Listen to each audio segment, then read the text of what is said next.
صدیق اکبر رضی اللہ تعالیٰ عنہ نے اس امت کو سنبھالا، ایمان والوں کے خلیفہ بنے، خلیفۃ الرسول بنے، اللہ اکبر، خلیفۃ المسلمین ہو گئے، بیعت ہو گئی، بیعت ہونے کے بعد اب بادشاہ وقت بن گئے، اللہ اکبر۔ اگلا دن ہوا، صبح ہوئی، اپنی چادر اٹھائی، بازار کی طرف جانے لگے، سیدنا فاروق اعظم رضی اللہ تعالیٰ عنہ نے عرض کر دیا، کہنے لگے او امیر المومنین آپ کہاں چلے، او حضرت صدیق اکبر آپ کہاں چلے؟ فرمایا میں تجارت کے لیے جا رہا ہوں، بازار کی طرف جا رہا ہوں۔ فرمایا حضرت اب تو آپ بادشاہ وقت بن گئے ہیں، اگر آپ تجارت کے لیے تشریف لے جائیں گے، یہ ملکی حالات ہے، یہ ملکی مسائل، یہ لوگوں کے مسائل کون سلجھائے گا، یہ کون کرے گا؟ فرمایا میں نے اپنے بچوں کا بھی پیٹ پالنا ہے، میں نے تجارت بھی کرنی ہے۔ فرمایا نہیں، حضرت ابو بکر صدیق رضی اللہ تعالیٰ عنہ سے عرض کیا ہم آپ کو اس کی اجازت نہیں دیں گے۔ فرمایا فاروق پھر میں کیا کروں؟ حضرت فاروق اعظم رضی اللہ تعالیٰ عنہ سے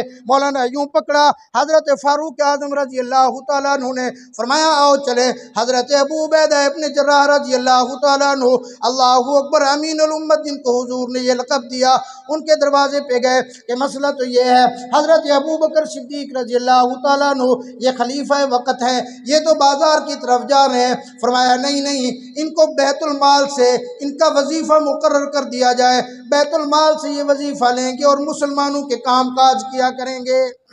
سیدنا صدیق اکبر رضی اللہ تعالیٰ عنہ کا وظیفہ کتنا ہو؟ فرمایا اس وقت دیکھو مدینہ منورہ کے ایک مزدور کتنا تنخواہ ہے اس کی۔ ارے آج الیکشن ہو رہے ہیں، ذرا توجہ سے، آپ نے بھی کسی نہ کسی پارٹی کا انتخاب کرنا ہے، آپ نے بھی کسی کو ووٹ دینا ہے، آپ نے بھی یہ امانت استعمال کرنی ہے، اس امانت کو سوچ سمجھ کے استعمال کرنا،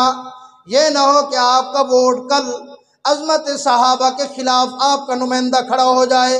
یہ نہ ہو کہ آپ کے ووٹ سے اسمبلی میں پہنچ کر ختم نبوت کے دشمنوں کی صف میں کھڑا ہو جائے،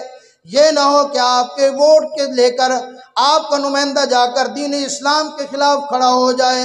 دشمنوں کی صف کے اندر کھڑا ہو جائے، تو پھر معاف کرنا، اس کا گریبان جہاں اس کا پکڑا جائے گا وہاں گریبان آپ کا بھی پکڑا جائے گا۔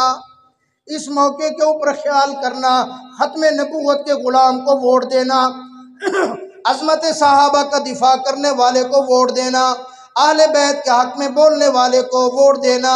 جو اسلام کا نام لے اس کو ووٹ دینا، جو اسلام کا چرچا کرے اس کو ووٹ دینا، اپنے ووٹ کو ضائع نہ کرنا۔ اللہ اکبر۔ ارے میں اکثر کہتا ہوں پیش کرو آج کوئی ایسا حکمران، پیش کرو کوئی آج ایسا صدر، پیش کرو کوئی ایسا وزیر اعظم، پیش کرو کوئی ایسا وزیر، پیش کرو کوئی ایسا مشیر، پیش کرو کوئی ایسا ایم این اے، پیش کرو کوئی ایسا ایم پی اے، ارے پیش کرو کوئی ایسا بی ٹی ممبر ہی، کوئی کونسلر، کوئی چیئرمین ہے، کوئی ناظم، کوئی نائب ناظم، پیش کر دو ایسا، اللہ اکبر، جو کہے کہ سرگودا کے مزدور کی جو تنخواہ ہے میں اسی تنخواہ کے اندر گزارا کروں گا۔ صدیق اکبر رضی اللہ تعالیٰ عنہ نے ارشاد فرما دیا، فرمایا جو مدینہ منورہ کے ایک مزدور کی تنخواہ ہے صدیق اکبر بھی وہی وظیفہ لے گا۔ اگر مدینہ منورہ کا ایک مزدور اپنا گھر چلا سکتا ہے تو صدیق اکبر بھی گھر اسی میں چلائے گا۔